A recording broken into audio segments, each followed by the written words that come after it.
Hot Springs Village Inside Out is a closer look at the greatness of Hot Springs Village, Arkansas and the surrounding areas. People, places, experiences. Hot Springs Village is one of the most beautiful places on earth. Join me, Randy Cantrell, and my co-host Dennis Simpson as we engage in weekly conversations to explore Hot Springs Village Inside Out. Today's show is brought to you by Central Arkansas's favorite radio station, KVRE. Find them on the dial at 92.9 FM. Stream them live at kvre.com.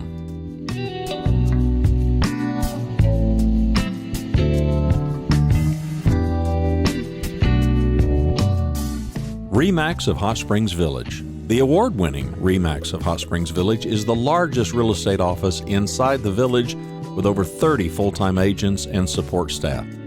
Visit them to learn more about this beautiful place to solve your real estate needs. Call them today at 1-800-364-9007. Find them online at explorehsv.com. They are RE/MAX of Hot Springs Village at 1-800-364-9007 or online at explorehsv.com. Ike Eisenhower State Farm. Ike and his award-winning team have been serving the insurance needs of folks all around Hot Springs Village since 1998. Ike has qualified for State Farm's President's Club, Chairman's Circle, and Hot Springs Village Insurance Agent of the Year. Call Ike Eisenhower State Farm today at 501-984-4100. That's 501-984-4100. Find them online at ikeeisenhower.net. Call them today for all your insurance needs because, like a good neighbor, Ike Eisenhower State Farm is there. Here today with Mr. Donnie Crane from Hollis Country Store. How do you get a country store, Donnie? What do you do? Well, in my circumstances, my situation, I was born into the country store business. My family has owned and operated the Hollis Country Store for 4 generations. We didn't start the store. It started back in 1930. There's a couple of other gentlemen who started at that time, but in 1940, my great-grandparents, they purchased the Hollis Country Store, and over the years, they ran it.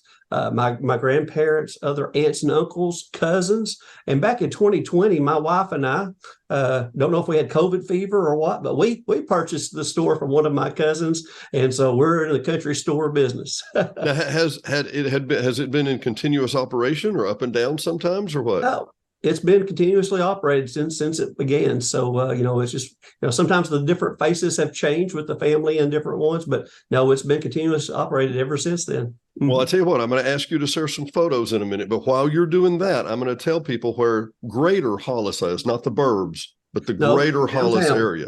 Yeah, because you don't want to be confused. That's right. If you turn outside the gates here of Hot Springs Village, drive north up Highway 7, the gates. If you turn out the west gate of Hot Springs Village, drive north up Highway 7, about 20 minutes away, maybe. Yeah, I think it's 16 miles, but those are mountain miles. So that's not dollar per mile, not mile per minute. And the reason I've mentioned that is because Hollis, a lot of times if you glance at a map, you say to yourself, okay, well, there's the National Forest and it's this monolith of trees. No, there's little cities and stuff inside of it.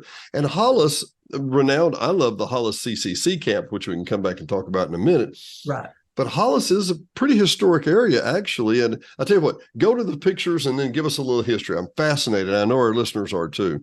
Sure. Well, the first photo I'm going to share with you, this is actually a photo of my great-grandparents that we were talking about earlier who had bought the store. Now, this was a photo from the 1960s, so they had already had it a couple of decades at that time. But, that's my great-grandparents. That would be on the right-hand side of the screen, Dennis and Lily Crane.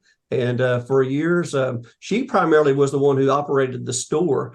He was a farmer and did a lot of the different, outside work and different things on the building. But she was the one who operated the store, and she was also the postmaster there at the Hollis store when the post office was there. Now we get our mail from the community of Plainview, which is probably 25 miles away. But once upon a time, our store did serve as the post office for the Hollis community.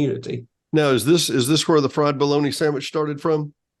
Well, I couldn't tell you exactly if there was a certain time that I know definitively that's where the fried bologna sandwich started. But yeah, they were serving, food, at different times. I think at certain times they had like short order kind of food. I know I've heard stories about my grandmother, cooking hamburgers and different things like that. But what over time, at some point, we sort of became famous most for our petit jean meats, the bologna sandwiches that we do, which we do cold or fried.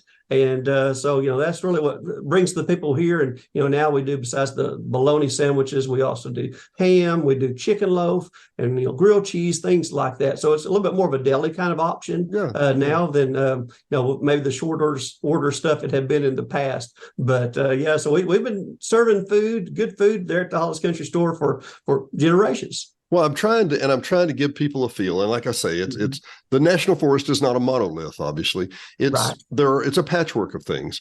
And what a lot of people don't understand is that, like I say, from north to south, as you're going up Highway 7, it's probably about halfway through the middle for the bisecting our part of the National Forest on Highway 7. It's halfway between there and Ola, Hairspray, so forth. But my question is, what was it like roughly in the 40s and 50s when they bought it? What was it a thriving area? Was it National Forest then? What was it? The National Forest, it sort of came, during the Dust Bowl and some of that, where a lot of people maybe had property and stuff there in the area. A lot of it was sort of abandoned, people, or, if land that had never been claimed, had never been homesteaded, that sort of became the National Forest. Some lands were purchased and stuff by the National Forest after it was established. But essentially, when they established the National Forest, they set boundaries for, what would be the National Forest. But there are a lot of already private owned property and stuff within that area, particularly along the creek or stream valleys. So Hollis sits on the South Bush River. And so, it's always had farms and different things there in the area, though, a lot of the farms have been a little bit more subsistence farms. And, primarily people's vocations have centered around the timber industry. And so at one point, looking back into the 20s and 30s and, some of that, there were even, railroad tracks and stuff that ran up into the mountains, so that as the timber was cut, it was put on the railroad and taken to markets and things like that. But like in my own family, my great-grandfather, he and his family moved to Hollis from North Mississippi when he was a very small child. And, they had farms that did those types of things. He married. And so in addition to the farming, he and my great-grandmother, they purchased the store. That sort of became what she primarily did besides taking care of the family. And, and so different things, but there were other stores in Hollis when they purchased it. Really? Ours was the one that was right there on the highway. So as Highway 7 became more and more of that route, not only for locals to use, but also people traveling north, south through our area, I think that sort of probably gave some advantages to our store, maybe versus some of the other smaller stores that served the community as things began to condense. And, you couldn't necessarily support multiple stores in a small community when people had the options to be able to travel further out to Russellville, to Hot Springs, different things like that. So ultimately, we just sort of wound up with the one primary country store here. There's another smaller store still here west of Hollis, but ours has sort of been that community center for many years. And I think what a lot of people, if you haven't been there, you think, okay, well, it's just this little wide spot in the road and there's not much around it. There's Bear Lake. Mm-hmm. There's a Fort Mountain. There's the Hollis CCC. I can only imagine in my mind, and we've interviewed Liz. Oh goodness, Liz, you're going to kill me because I can't remember your name, from the Garland County Historical Society. But we've interviewed Liz, and she made note that Iron Springs, where the south side of the National Forest began, there was a sign there that said, they were advertising that it was only 20 miles of good country road, good gravel road to get to Iron Springs. Well, it would have been another 10 miles of good country road to get up to all the way to Hollis, right? Right. Mm-hmm. Yeah, that's certainly the case.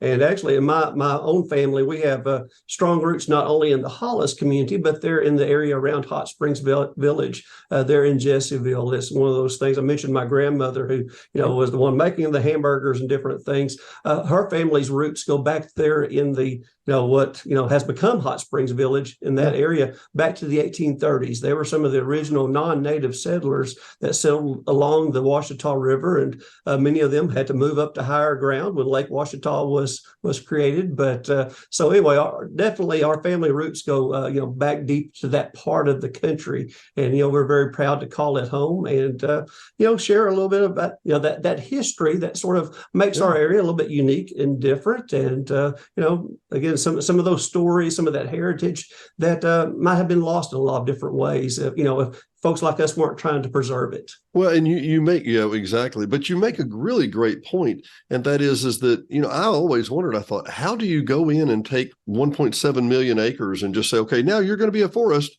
Right. Somebody lived there, somebody was doing something. And as you talked about them making the railroads to pull out that timber, you say, man, that must have been expensive.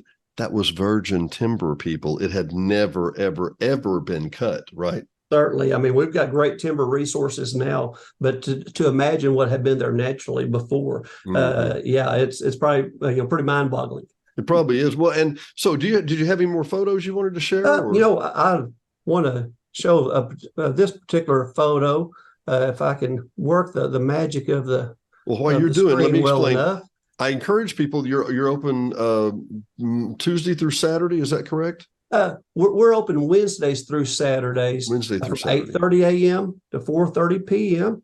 And would definitely encourage folks to stop in, visit, sit a spell. We love to visit, share the stories, answer the questions. A lot of times people come to our store, maybe they see things that they hadn't seen maybe in decades. And so, we love to, hear those stories, hear their own stories. And because, obviously a lot of what we do is preserving some of what's happening in our local area, but it's also a country store tradition that, existed throughout, the rural South and the, rural parts of America for years and years. And so we also see ourselves as preserving that larger cultural piece that, really, something unique to rural America.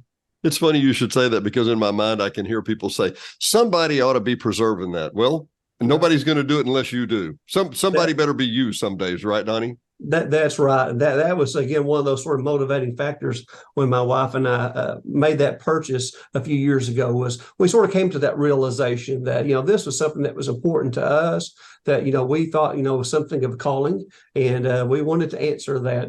And actually, speaking of that, you'll see, hopefully I shared it correctly on the screen there. There's a picture of my father and my oldest aunt and a dog who is unnamed at this point. The name of the dog has been lost, but my father was born right there on the property there at the store. They had the store, and they also had tourist cabins for people going back and forth to Hot Springs National Park or different things along the highway. My father was born in one of those, basically raised there in that store, just like his sister and some of his siblings.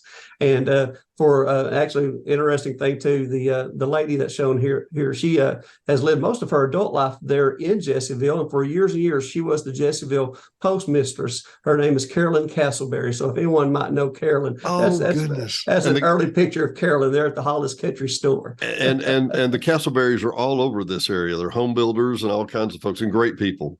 Yes, they sure are, and we're certainly happy to be part of that family. And again, our families and all are very well connected. And again, it all goes sort of back to some of the earliest roots of our community there. Well, would you have any idea when that photo was dated? Late 50s, early 60s? That photo was actually probably looking at somewhere there in the mid 40s, actually, because my father was born in 1944.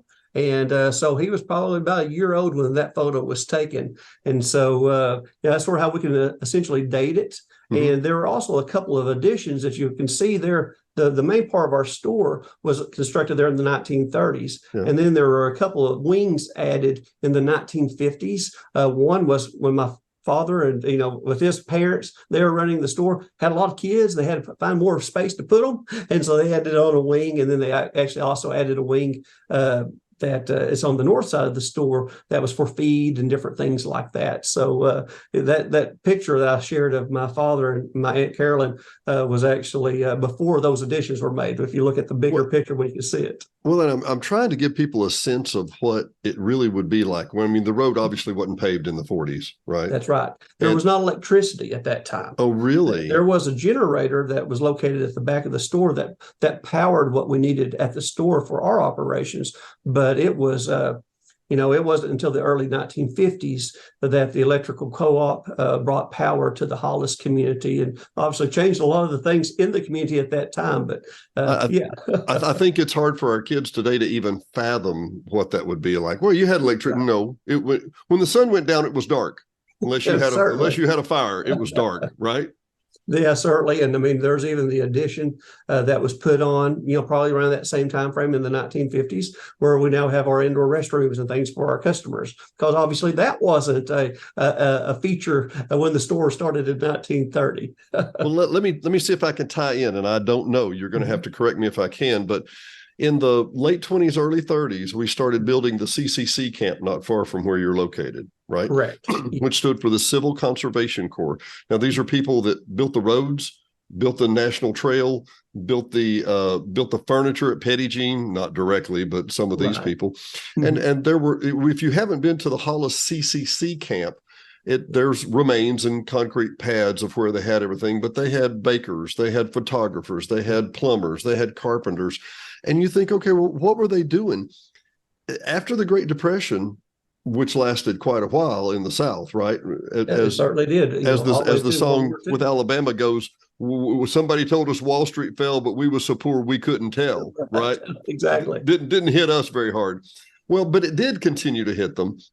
And a lot of rural communities, and the reason I mentioned the 20 miles of good gravel road was because that was how you got up to the WPA or the CCC camps, where you could earn, I believe it was $20 a month, and you got to keep $4 a month, and the rest went back home to your family to keep them from starving. Yes. And people, you think, well, it was welfare. No, it was workfare. And these people learned great skills. Some of the bridges, unfortunately, we've had to replace some of the bridges that they've been working on, but they were, heck, they lasted 80 years, they did pretty good. Right. I'm sorry. And I was going to say, a lot of what they'd done, others, emulated. So I would say certainly, probably a lot of the craftsmanship and the things you see in our rock work and things like that done at the store, though not a CCC project, certainly influenced how it was built, and obviously the quality of construction that it's still serving the community today. Yeah, the building behind you obviously exceptional, and it's that flat stone rock that they did, and that I tried. We took our granddaughter up to Petit Jean this last week, and I was trying to explain that they had a very small bulldozer about the size of a car, couple of trucks, chainsaws, and a whole bunch of men, and that's how they built everything. They didn't have cranes. They didn't have the modern technicalities that we think of today. So all these things were built from the ground up. And I'm talking about the Hollis CCC camp at this time. In the late 30s, early 40s, right around the time these would have been parallel. Right. Then we had this thing called World War II. And all these people that we trained to be bakers and carpenters and photographers and masons, now we had a place for them to go and a real thing for them to do. And they went from the CCC camps many times directly to the Army, which the CCC was kind of a pseudo army anyway. Is that correct? That's correct. As I understand, they had, basically a military lifestyle. Mm-hmm. And I think they even had a military officer who was the, primary management of the camp. And like, my own family's story with this, with the CCC camp, obviously the store was going on, but it was before my great grandparents had purchased the store. Right. But, it was one of those things like, my great-grandfather having a truck, he sort of configured it so that, he could give rides to, the men who were working at the camp, to hot springs or different places, on weekends when they had pass and things like that. So, even as sort of a way that, locals, they benefited from having that activity, not only with what the folks were constructing and doing as far as public service projects, but even locally, the economy. I'm sure the store operators at that time were seeing sales and things from that. Like I said, and then even with my great grandfather, hardworking gentleman, he's always looking for opportunities to make money, and very a difficult area to find ways to do that. And so he was sort of became a little bit of a taxi service, if you will. How amazing. So talk about entrepreneurial spirit before anybody could even pronounce the word, right? For sure. Well, I was called it working hard back in the day. Working hard. What was the phrase? He didn't have much quit in him, right? Certainly. And by the way, Liz Robbins, it's you, Liz. I'm sorry. We actually did a show about the dark corner, just literally over my shoulder over here in the just north of Cortez Golf Course, which had Castleberries and all kinds of folks. And absolutely fascinating community. My wife's great-great-grandfather was buried at Buckville, but they didn't have enough money to pick him up and move him out of the way of the lake. So he's under the lake right now. Right. So I know where we're talking about and that kind of thing. I certainly do, though. Most of my family is actually buried in the little community of Hamilton. There's a Marriott cemetery there, and my family, which I guess sort of goes with a cemetery talk, their last name is Graves. So like the Graves and the Spears, those are all, my family from right there in the Jesseville, Hot Springs Village area. And they might have been involved in some of those commercial activities that back in the day maybe gave that area the dark corner name. Commercial activities. Commercial activities. That's where white smoke went up and made clear liquor. Is that possible? I think that we'd be talking about the same one. I think we're talking about the same commercial activity. Right. Seemed to be the one that, and let's talk about that just for a second. I'm not trying to teach history lessons or whatever, but I know I was, once again, our granddaughter, and we're out in the front yard. Okay. I love growing basil. And I said, just have a bite. And she was like, what? I said, pull the leaf off and eat the basil. And she was like, what? Now, this is a kid who's only had something from a grocery store her whole life, right? Right. And she was like, that's good. And you can just eat this? I'm like, yeah, you can just eat this. Mm-hmm. And I said, when we're going to have a frost in a few weeks. And when we do, you're not going to be able to, you got to last till the spring. And a lot of people, and I know that people don't understand this, if you had grain that was going to go bad and you were going to be able to keep that grain through the winter, how could you turn that grain into sugar? Let me think, Donnie. What could you? Oh, that commercial way. Enterprise. Yeah. What's that? Commercial enterprise. Commercial enterprise. Exactly. Commercial enterprise.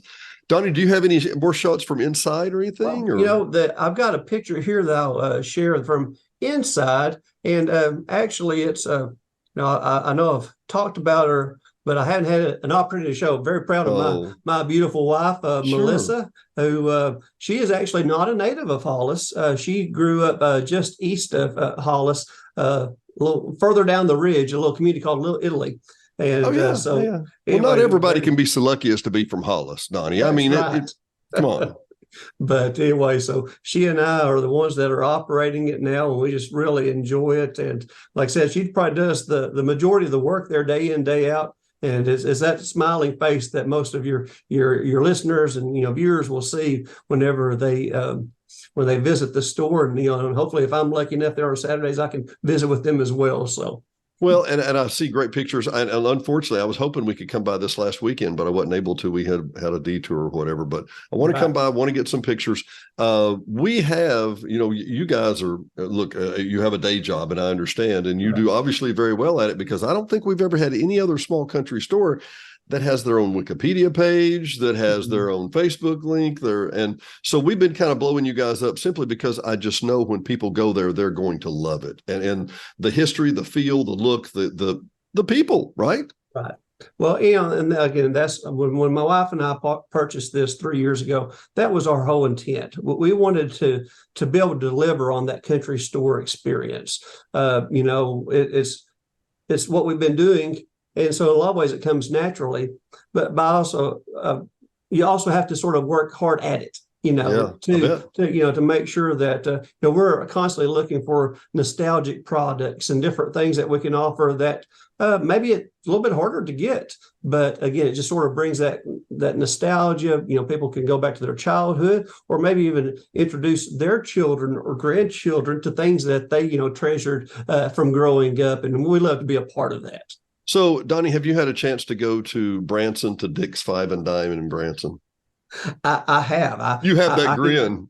That's one of my favorite places. Just everything wall to wall and up to the ceiling. Oh my Lord! And got all the space. At 5 Mile High View, if you haven't been to Dick's, it's down near the landing. But Dick's Five and Dime, coming on 100-year-old store, and it's the old Five and Dime store, but it has puzzles and games and candies and everything you could imagine in a Five and Dime store. And as Diane and I are walking through here, and the place is packed, literally store to ceiling to floor, and I'm like, where do they store things? Or right out here, that's where they store it.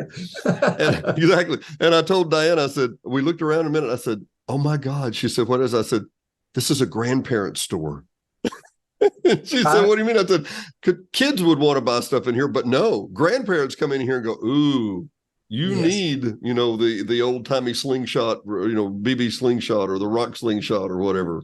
Right. Well, as a child, that was always our place that we went to on vacation. And we take a week during the summer and go to, well, actually, it was primarily we went to Rockaway Beach, which is just outside of Branson. Yep. And then as we got a little bit older and as things changed a little bit up there, most of the activities we were doing were in Branson. So that's where we primarily started going. But I remember my very first trip had to be in the mid to the later parts of the 1970s, and being in downtown and seeing the Dick's Five and Dime, and it amazed me then, and I go there today and I'm equally amazed. Yeah, it's amazing. Well, and just like Dick's Five and Dime, where you need to do and save yourself 2.5 hours of driving is to come to Hollis Country Store. Certainly. And see the links. We'll have it below. Donnie, it has been an absolute pleasure. I'm going to have to come visit you guys. So you're there typically on Saturdays, right? I'm typically there on Saturdays, but then, like I said, we're also open Wednesday through Friday. And for those that depending on when people hear this, deer season is sort of like a holiday, in rural Arkansas, and so during a period like that time, we'll be open like 6 days a week. And stuff. Really? So, our schedule will change some. So we certainly invite people to, like and follow us on Facebook. It's facebook.com at Hollis Country Store, or visit our website, holliscountrystore.com to stay up to date. And if our schedule or something changes, you'll see it first there. Well, let me, and just to stretch it one more second, you said usually it's 8 to 4:30, Wednesday through Saturday, most times. Yes, but sir. What would you say that you would offer to hunters that come through that area? I mean, most of them are going to know about you anyway. Obviously, there's gas, because that can be important in the middle of nowhere, right? Certainly. And that's the biggest convenience that I think we're able to offer for the hunters, having that place where they don't have to drive 20 minutes, 30 minutes one direction to get fuel or to get a bite to eat, or, maybe those supplies that they might have forgotten at home before they went to deer camp, things like that. So it's primarily a convenience place. But I think maybe even more importantly, it's that community, because probably during deer season, when we have all the hunters, virtually everyone who there is a hunter. And so they're all interested in wanting to talk about, what they've seen or what they've been doing, or talk about that, that biggest deer that they've seen or maybe gotten, in the past or whatever. And, that's deer season. But, we find the same kind of thing during the spring when people are out hiking the trails and waterfalling, or they're mountain biking and doing different things at different times of the year. People come and congregate there. They get to talk. Maybe they're not ones that are motorcyclists, or maybe they're not hunters, but certainly it's an opportunity for them to meet one another and talk about the things that they're passionate about at a place that we're passionate about, which really makes it really cool. Well, it's simple as this gets. In this day and age, especially after the COVID and everything, it's all about making memories, making great memories, and going. We went to this little country store. We had the fried bologna sandwiches. I know really it's for the term, it's kind of the community CB radio to do that term, because, it's really cold tomorrow night and the deer are going to bed down here. And then this is so they'll probably be stirring here, and you go places and learn things you wouldn't know any other way, right? That's right. I mean, a lot of times if there wasn't a place like ours here in the community, they don't have a place to get together. They're not able to share those things unless they're on a Facebook group or, whatever, the new electronic media stuff is. But, here's a place where they can get together and, talk and, make friendships and renew old ones and all those kinds of things. So it's, again, it's one of those neat things about being a community center for so many years. You're just constantly meeting new people or meeting old friends. And so, and as you say that, I'm thinking I can hear your parents say things in this store like, have you seen them fancy new 8-track tapes they're talking about? Anyway. Oh, certainly. It's gone the whole range. It's coming around. Speaking of coming around, Donnie, I can't have you back. You'll come back with us. Oh, certainly. I would love to. We'd love to have you again. I promise I will swing by. We'll get some pictures. We'll be back. For Dennis Simpson, Hot Springs Village Inside Out, my partner, Randy Contrell, who will be back shortly, and Mr. Donnie Kane. Thank you, buddy. All right. Thank you.